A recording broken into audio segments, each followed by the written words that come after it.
Sri Lanzamalto, bonjour à tous, bonjour à toutes. L'état actuel dans lequel on est arrivé a une cause cosmique. Le corps humain que nous avons tous, en fait, il a une histoire. Il n'est pas arrivé tout fait, ni du singe, ni du ciel. C'est l'âme, donc la partie immortelle de votre être, qui est à l'origine de la création de ce corps. Et cela a une histoire. Il a fallu toute une série d'étapes pour que votre âme, ou la fraction holographique de l'âme du monde qui a constitué vos corps, puisse créer cette merveille de lumière et de technicité vibratoire qu'est ce corps. Après, évidemment, ça se transmet de génération en génération par la copulation, mais il y a une histoire verticale de création du corps. Cette histoire, elle a été scénarisée dans l'humanité par l'émergence sur la Terre des différentes races. Et je ne parle pas des races blanches, des races noires, je parle des vagues de vie successives qui ont eu chacune pour fonction de développer une étape de la construction de ce corps biologique tel qu'on le connaît maintenant. Autrement dit, je fais référence aux étapes lémuriennes, atlantéennes et à la vague de vie actuelle qui a pour fonction de développer le corps mental. Et c'est pour ça que le transhumanisme vise à surdévelopper les capacités cognitives. Donc nous avons dans nos mémoires corporelles, et c'est là où je vais en venir, des traces informationnelles de notre corps lémurien. Nous avons dans notre corps biologique actuel des mémoires informationnelles de notre corps atlantéen. Et c'est ce corps, parce qu'il y a ces deux étapes précédentes dans nos champs informationnels, que ce corps qui appartient à la troisième vague de vie, qui est né en Grèce, il y a à peu près un peu plus de 3-4 000 ans, qui avait pour fonction de développer le corps mental, s'est accompli tel qu'il est maintenant. Donc autrement dit, dans nos corps, on a aussi une histoire de densification progressive spirituelle du corps dense, du corps physique. Et c'est dans cette histoire qu'il y a eu un problème. Et je vais essayer de vous proposer des méditations de réactivation de ces corps-là. La phase lémurienne est la phase de constitution de la biologie. La façon dont l'âme va créer des vortex pour générer le corps dense biologique. La phase atlantéenne est la phase où s'est développé le corps astral, le corps émotionnel. Pourquoi ? Parce que le corps émotionnel, c'est ce qui permet de voir la beauté du monde. Et c'est là qu'il y a eu certains soucis, dans cette période-là. Alors, des soucis, c'est quoi ? C'est des corps émotionnels qui sont devenus des corps égotiques. On dit c'est mis en place dans cette phase-là un processus de possessivité. Le problème est le suivant. Ce processus de possessivité, de séparation de l'intensité du corps astral en termes de moi séparés, a créé une faille dans l'alliance. Parce que le corps lémurien, lui, il est toujours resté parfaitement en alliance. Le corps atlantéen, pendant longtemps il l'était, puis à un moment donné, ça a parti en vrille, à cause justement de l'intensité passionnelle du corps astral, qui est devenu un corps magnétique de captation et non plus un corps d'alliance.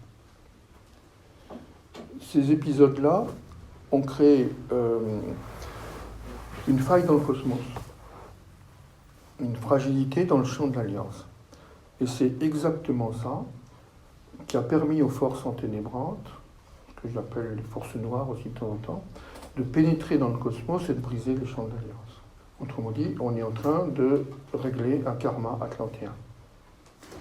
Ces forces noires ou enténébrantes, elles proviennent d'un autre cosmos. Normalement, elles n'auraient rien dû à faire dans ce cosmos-ci. Sauf que la problématique atlantéenne a créé une ouverture qui a permis à ces forces de pénétrer dans ce cosmos. Et ça a créé l'origine, la perte de l'Atlantide, en fait, ce truc-là. Et donc, je reviens sur les forces enténébrantes. Là. N'allez pas imaginer que c'est des forces négatives, c'est des forces du mal, c'est pas du tout ça. C'est juste des forces spirituelles non reliées à la source, qui sont de nature démiurgique, et dont le job, c'est de construire des règnes, des civilisations, des planètes, des champs de vie selon leur propre nature. Absolument rien d'autre. Donc, elles font leur job, c'est tout. Le problème n'est pas elles, le problème est la faille qui a été ouverte dans le cosmos. Et donc, ces forces démiurgiques, comme toute force démiurgique, ça veut reconstruire une planète à sa propre image.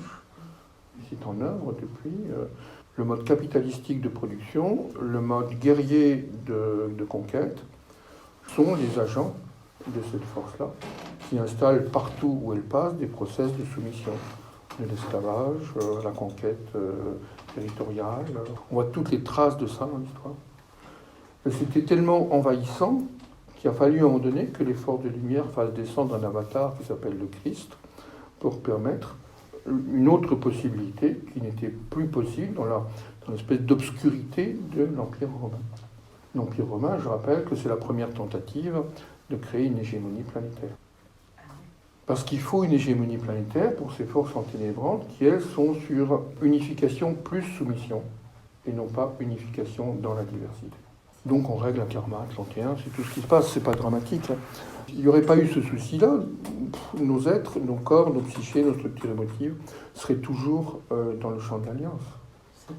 Et on développerait les technologies de l'alliance, et on développerait des contacts directs avec les entités cosmiques et stellaires, enfin ça. Mais voilà, il y a eu cette foutue séparation qui est arrivée au moment de l'Atlantide, qui fait que la Terre s'est retrouvée isolée. Enfin, isolée. Elle s'est retrouvée enveloppée dans ces forces enténébrantes, qui fait qu'elle n'a plus, que son champ de lumière n'a plus pu être en lien avec les autres entités galactiques. Donc, d'où l'importance de... Je reviens sur ce que je disais tout à l'heure, mais je me répète, mais c'est important. D'où l'important pour chacun d'entre nous de retrouver sa souveraineté, que cette souveraineté soit le porte-avions des puissances de l'Alliance,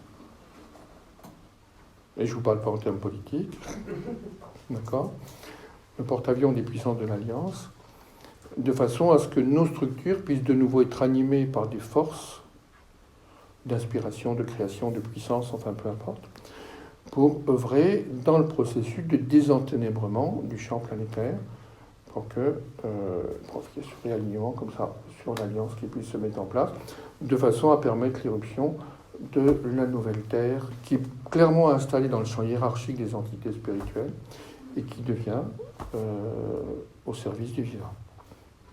Voilà, pour brosser un petit tour de piste de la situation. C'était Sri Lanzamalto.